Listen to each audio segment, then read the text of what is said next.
So I was assigned to do question 5 from homework 2. The question asks you basically to find an electric field due to a spherical surface at a distance z distance away from the center. And this problem can be solved using Gauss's law through symmetry pretty easily. But here we're going to do the direct integration and just to see how it goes. So first of all, we want to write down what the definition of electric field due to a small patch of surface charge would be. And this is taken exactly from the definition in class. So a small contribution of charge, dq, would result in such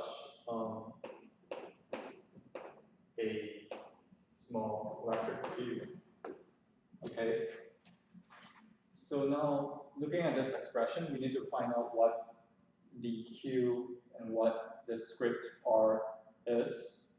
For dq, we're given that the surface charge is sigma, and so in this case, we're asking about only the charges are on the surface of the sphere. So dq can be written just as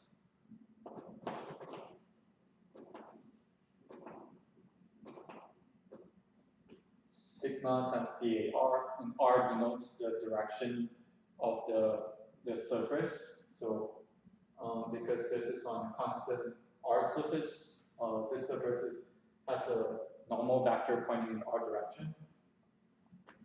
And if you remember, we did this in class. This is just dl theta, the small increment in length due to a change in theta, times dl phi. And so this is just simply sigma times r d theta times r sine theta d phi. So what we get in the end is sigma r squared sine theta d theta d phi. All right. So now we have what dq is. Now we have to figure out what the script r, which is the vector that's pointing from the source charge, in this case is dq, towards the point charge, which is p in this case. And so we can just sketch this geometrically.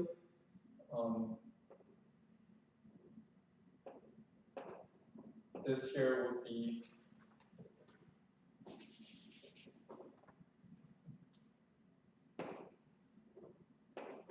script r, and I guess it's kind of messy, but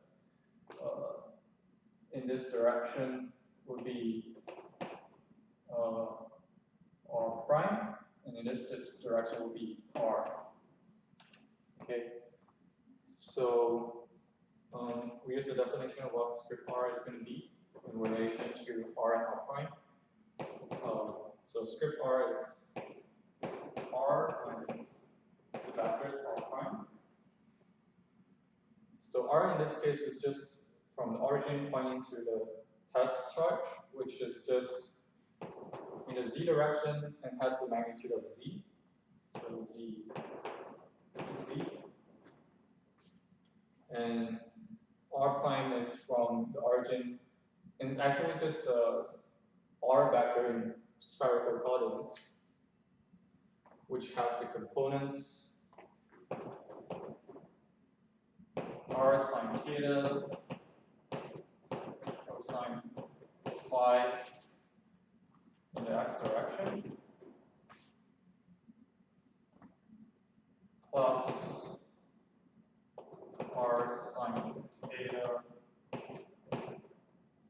cosine phi in the y direction, and r cosine theta in the z direction. Okay. Really, from this expression, we can calculate the magnitude. And when you actually do the squares and expand them, you find that a lot of terms are going to cancel. And what you get would be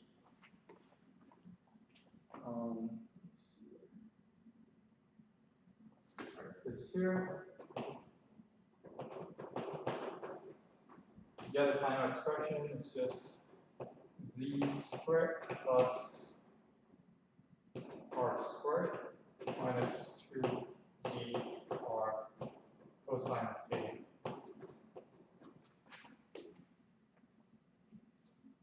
Okay. So now we have really all the information we need to plug it in. The next step is just to write what d is going to be and just to integrate in spherical coordinates. So, let's see. All right, so dE is going to be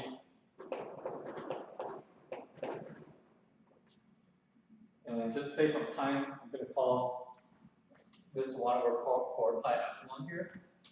I'm going to call it k.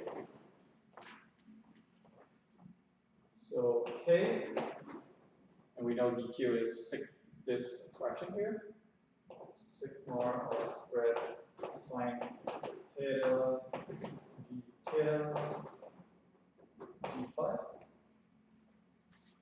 And then you have the expression for the magnitude of script r.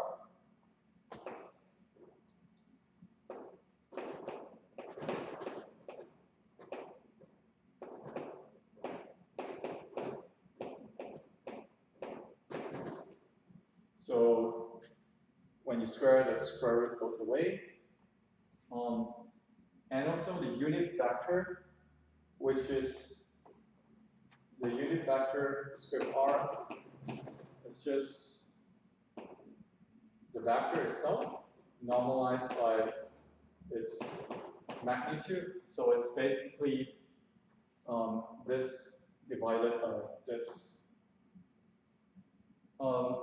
Now, here's something that we have to, here's something we can do to really simplify the problem, is that when you take a look at this surface here, you can note that by symmetry, so if I look at this dq of charge, the script r points in diagonal direction upwards, so it has a z component and an x and y component, but by symmetry you could take another patch that's symmetrically opposite, and it's also going to give you the same contribution but in opposite direction in x and y, but the z components are going to add up. So I'm going to claim that basically Ex electric field due to in the x and y components are going to be 0. And so here we're just going to take a look at dEz for now. And basically, I'm going to claim that the electric field is just going to be due to electric field in the z component. All right? And so here we have unit vector of script r. And if only the z components survive, then we only have z minus r cosine in the z direction divided by this again. So I can really absorb that into this factor here. And this is just going to be 3 over 2 to the power. Okay. So now all you really have to do at this point is just to integrate this over in spherical coordinates. I'm going to write it down, what it looks like. So we see that there are a lot of there's only one phi component, so we can actually split the integral.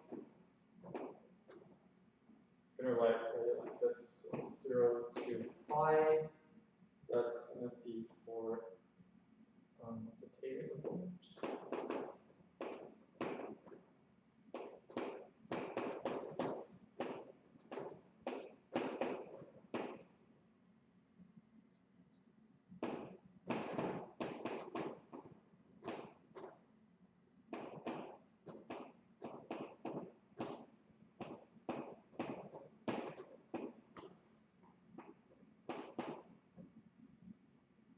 This is the theta.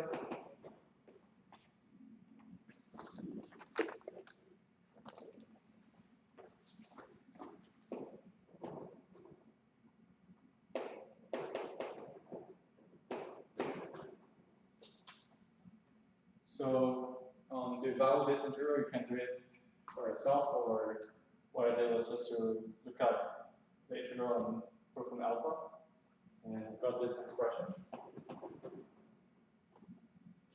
So here, this is just trivial, it's just 2 pi. 2 pi comes out.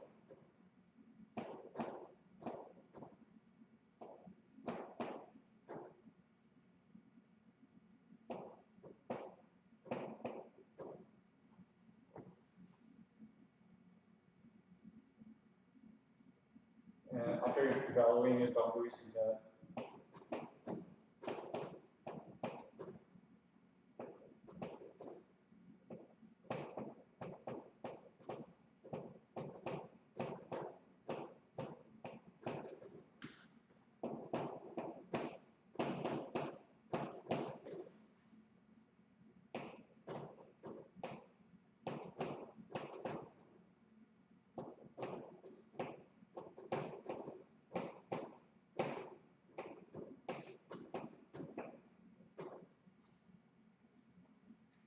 and here you have to be careful for its signs. So here we're dealing with cases where z is greater than r. And I guess in the question itself, it does give you a hint that basically when z is greater than r, this right here is going to be r minus z. So what you get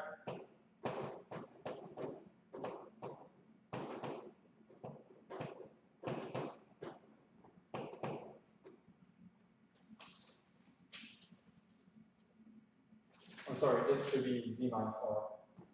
So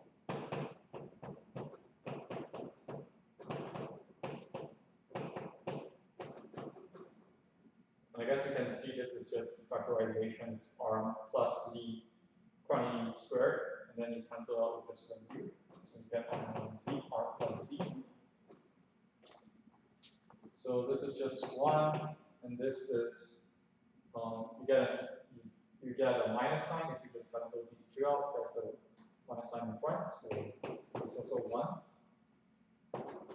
So the final answer is going to be 4 pi r squared a sigma z squared. So the 2 coming from that term. And here you can look at 4 pi r squared sigma. Well, sigma is just a surface charge density, and 4 pi r squared is just an entire surface. So that's actually just going to equal the total charge. And I'm going to write k out again. So it's 1 with 4 pi epsilon. So 4 pi r squared sigma, that's just q, the total charge, over z squared, over z squared.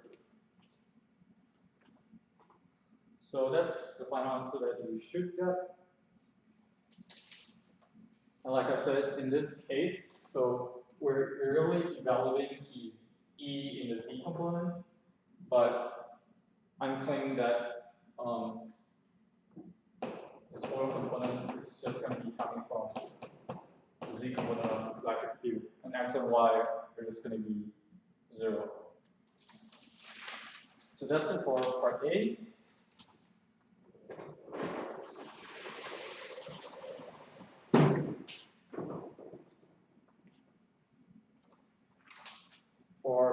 part B, the question is asking about just to check your answer and give an estimate on what you think.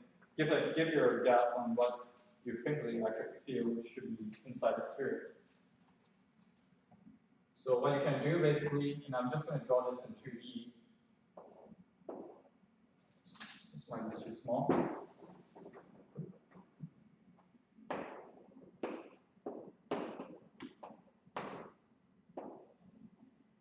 So this is a sphere, and if you just draw a Gaussian surface of a sphere that's enclosing it, then we can use Gauss law.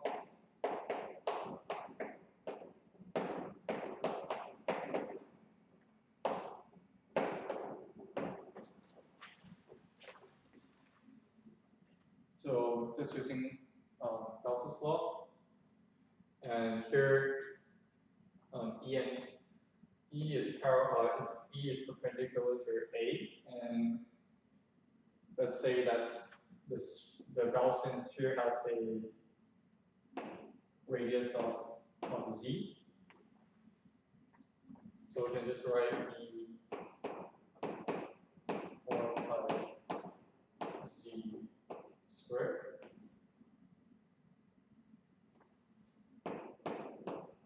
Q over epsilon. And this just gives you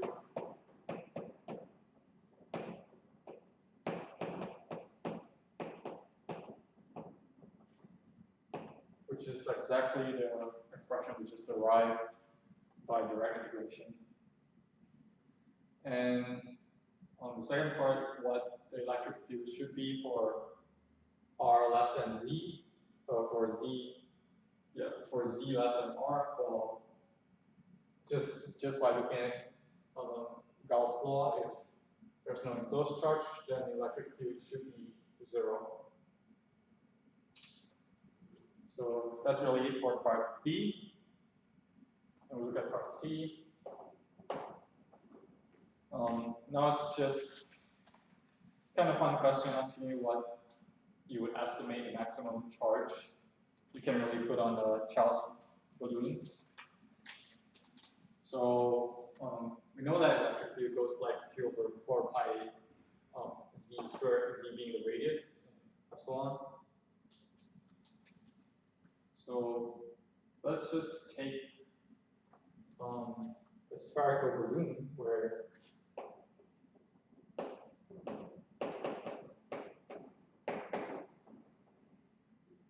I looked it up and it was about 30 centimeters.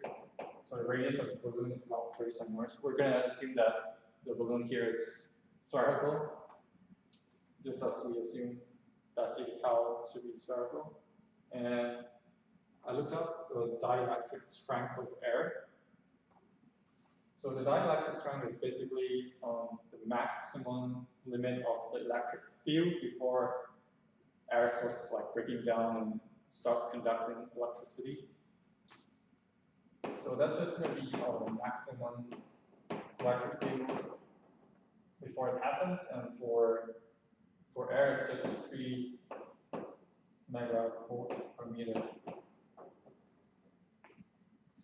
Okay. So, I mean, looking at this expression, you know that as the farther away you go, the electric field dies out even faster. So it's going to be at the radius of the balloon, at the surface of the balloon, it's going to be, the electric field is going to be largest, because inside the balloon, there will be no electric field. So basically, we just plug the radius in and the maximum electric field into the expression we have over here. And we got the amount of charge you can put onto it is about,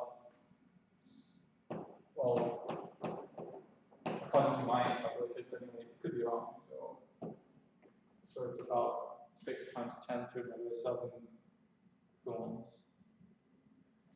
And that's it for question 5 of homework 2.